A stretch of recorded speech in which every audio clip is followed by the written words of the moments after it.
We started talking on Reddit, Yeah. and you said were you addicted to meth I was, yeah, for 3 for years. 3 years, and Yeah. how when was this? I quit March 3rd, 2016, so I started 30th birthday would be what, 2013, I guess? You started on your 30th birthday. Yeah, a little bit before. So can you talk about how it started? Were you using other drugs before? Okay, so like around Christmas, I started using cocaine a little bit, like Christmas parties, having a little extra fun. Yeah. And then shortly after that, my ex-girlfriend kind of came back into the picture, and she was using at the time. Oh, really? Yeah. And so then I just kind of got into it like that. She was using meth? Yeah. So do you remember the first time you used it? Well, sort of, yeah. Can you talk about what happened? Well, basically, she came over and we were just kind of lying in bed, and she's like, "Here, you want to try some?" And I was like, "Eh." Yeah. And then finally I gave in. I was like, I don't know why I did. I was stupid. I guess I thought I could have not continued doing it or whatever, right? And then, so yeah, I can't really talk too much about the night because that's kind of personal, but Yeah. But yeah, the first time I did it, man, I was up for probably 2 days after that. And that's normal with meth, right? Yeah, fairly normal. Like some people say, oh, I was up for 4 days after doing it once, and that's kind of like not really true. Yeah. I don't think. Like I did it the once, and then I was up for the full day, but then I did it again, and so I was up for another day. So you did it the second day again. Yeah. And then what about the third time? Did it just did you start using daily right away, or was it in spurts and then? Yeah, it was kind of just in spurts at first, and then it eventually just got to daily and out of control. Okay. So when you first started using it, yeah. What does it feel like? What's the feeling on meth? It just gives you a lot of energy, and like it makes your mind start thinking clearer, I guess, and makes you analyze everything. And like a lot of meth addicts will like tear apart electronics and shit just to see how they work, right? So yeah, I don't know, it's just a really good feeling, lots of energy. And then it wasn't until 2 or 3 days later when you come down and you're kind of like What does it come down like? You just get really, really tired, I find. Kind of hungry because you don't normally eat when you're on it. And then like it's not too bad actually coming down off of it. I mean, once you're a steady user coming off of it, it's a little bit harder. Like you kind of, your skin, you feel like you're crawling out of your skin type of thing. But the first time it wasn't too bad coming down off it, really. Just really, really tired and dehydrated. And it lowers inhibition a lot, right? So do you end up making rash decisions when you're high? Yeah. Yeah. Can you give me an example of like a situation you found yourself in when you were high, that like a dangerous situation or maybe just an unusual situation?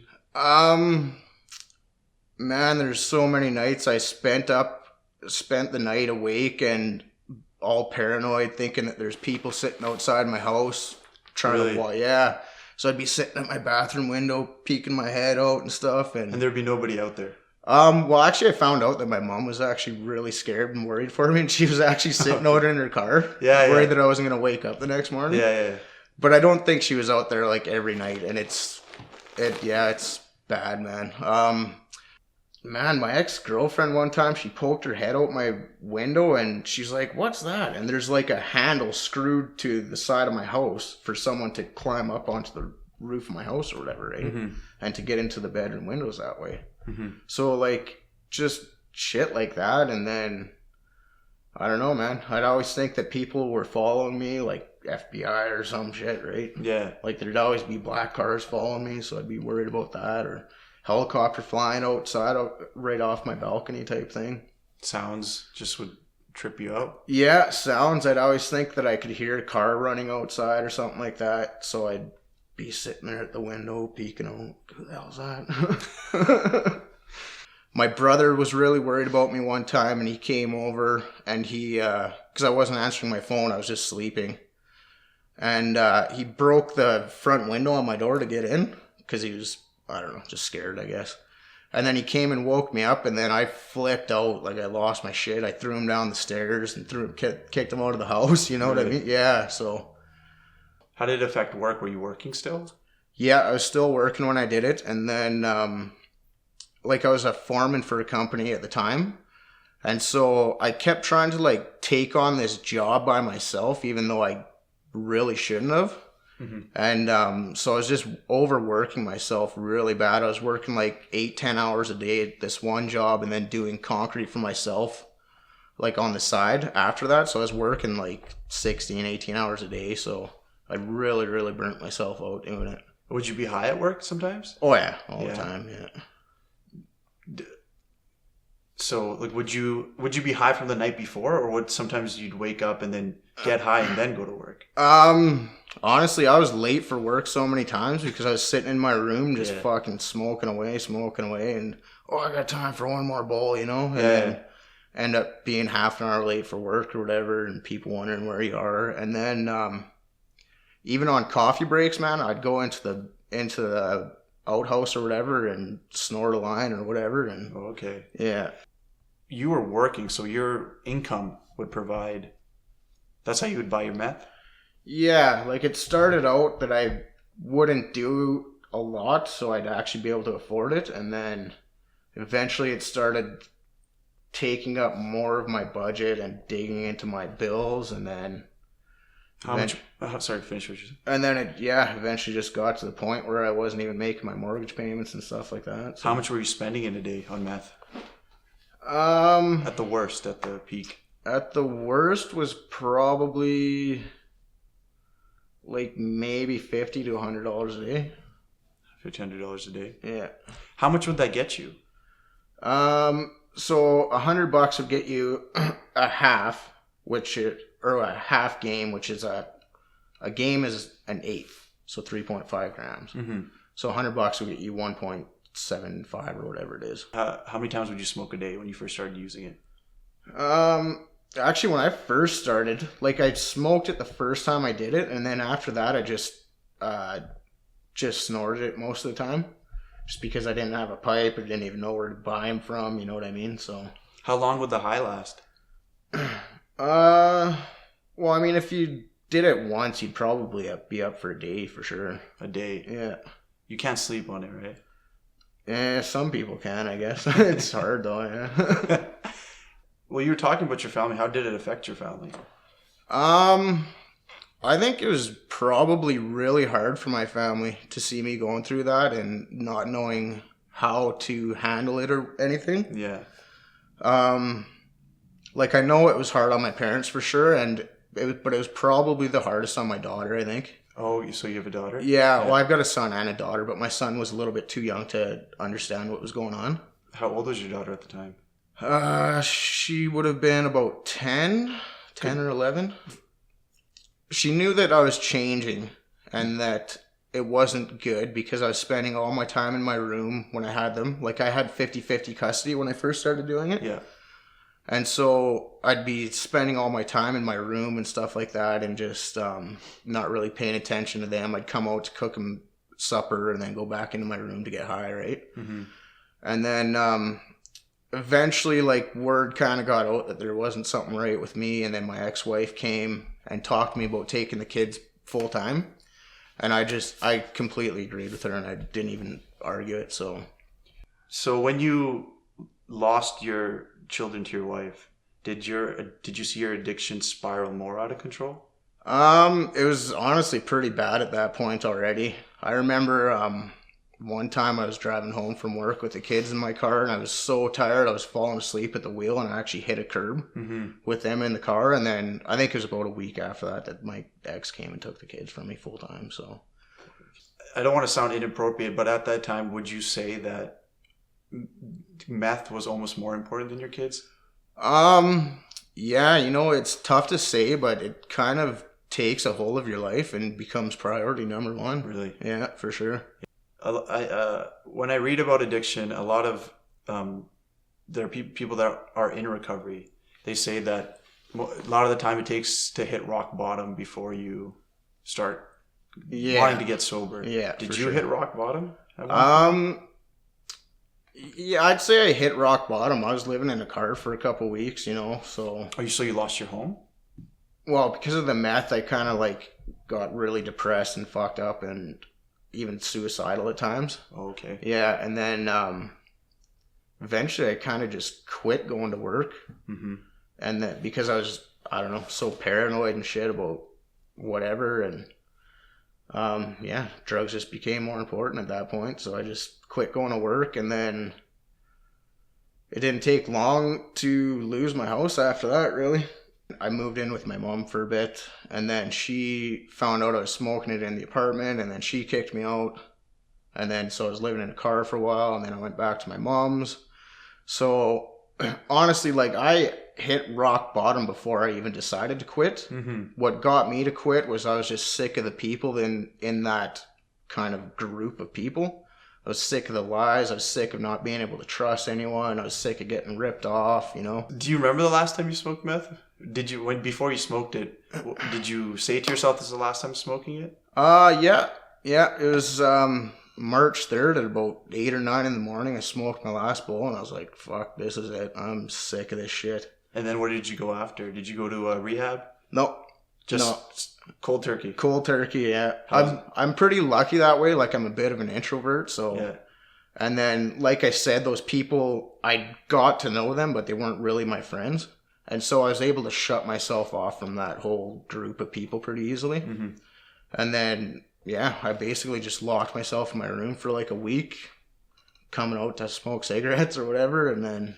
Was there any ailments, like physically? With the detox? Not really physically, more mentally, I think. How so? I was probably depressed as hell for a year and a half, 2 years even. 2 years? Yeah, it's just sitting in my room, wallowing in my own self-pity, I guess you could say, man. I was super, super depressed about all the relationships I ruined, all the shit I caused with my family and stuff like that. You know what I mean? Yeah. All the trouble I caused them and stuff. So, yeah, it's pretty bad. 2 years of a depression. Did you ever feel like, is this just how I'm going to feel for the rest of my life? Like, how did you remain sober and optimistic at these times where you were so low? To keep sober, honestly, was just thinking that, man, I can't go back to that. It screwed up my life so bad. Mm-hmm. Like, I just do not want that to happen again. So that kind of kept me off. Well, even the way you're talking about your family seems like that was an integral part of why you stayed sober. Yeah, I mean, mostly for my kids, I think. Like, I really screwed that up. My daughter is having a lot of problems right now. Really? Yeah, she wrote me a note about all the drug issues and stuff like that. So, about your your drug issues? Yeah, because I haven't found the strength in me yet to really apologize in person. Oh. And so she wrote me a note saying, just kind of telling me how all that made her feel and how it affected her. Why do you feel you can't? Why can't you apologize? I don't know. It just takes a lot of strength, like inner strength, I guess, to do it, and I just haven't been able to do it yet. Yeah. I don't know. Is it fear? Like of how she's going to react or what she's going to say? Or? No, I can't. Well, she won't forgive you? No, I think she would forgive me because I know she's happy that I'm not on it anymore. Yeah. It's, I don't even know what it is really. I've kind of just tried to avoid the whole conversation about it. Like, I don't talk about it hardly ever at all. Really? Yeah. Just tough for you to talk about? Yeah. I want to talk a little bit more, if you're comfortable, about your relationship with your family, if you are comfortable talking about it. Because I just see you, even when you're talking, you get a little bit emotional talking about your daughter. Yeah, I was kind of breaking down on the drive over here, like thinking about stuff that I was going to talk about and stuff like that. Yeah, well, why? So with your family and your daughter, why is it that it gets you so emotional? Is it just that you felt like you let them down? Yeah, definitely. I screwed everything up. Like, I had a decent job, I had a house, I had my kids half the time. Like, I came home and I was always tired because I was baked and I'd sleep on the couch, but at least, like, I made food for my kids. I was there for them, you know what I mean? Mm-hmm. And then, once I started doing meth, it just kind of took over my life, and my kids and my life became second priority kind of thing. Mm-hmm. And so, yeah, like it's just a really shitty feeling. I'm finding it hard to understand why it is so difficult for you to apologize. You say that you and your family don't want to talk about these things, right? But I feel like you almost do want to talk about it. It's almost, I feel like it's holding you down. The fact that you said that you were crying on the way here because of the things you were thinking about. Yeah, I don't know. It's, I find it really hard to open up to people about stuff, like even my family. Mm-hmm. And so, honestly, I'm surprised I even came to do this interview today, to be honest. So, but don't you think maybe you came because you almost wanted to release what you were feeling or talk about it? Yeah, maybe. I think it's good to get this information out there too. Yeah, like of course. But yeah, I don't know. Maybe this is my way of kind of reconciling. Like, I'll definitely show my kids and my family this video after. So, of course, yeah. And do you think that by them that would initiate some conversation between you and your family? Honestly, I don't really want to bring it up too much. It takes me back to like a really shitty spot in my life, and it just, yeah. But you're not there anymore. No, I'm not. But it's like, man, I have a lot of regret about that. Yeah. So you said you were very emotional on the way here. Yeah. Is it what made you emotional about coming here? I was thinking about the letter that my daughter wrote to me, and like I told her that I was gonna respond and try to explain how the drugs took a hold of my life, and yeah, I don't know, man. It's hard thinking about my daughter and how I ruined that relationship. Sorry. That's okay, man. No. Yeah, it's just difficult, man. It's hard. That letter really is yeah. You said you want to talk about it to her? What makes you emotional about that?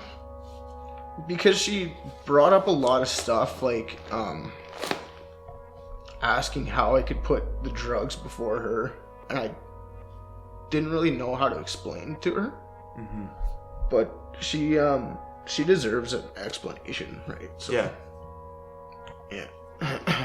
Well, I think the fact that you're going to show her this video is maybe just a stepping ground, right in the right direction. Yeah.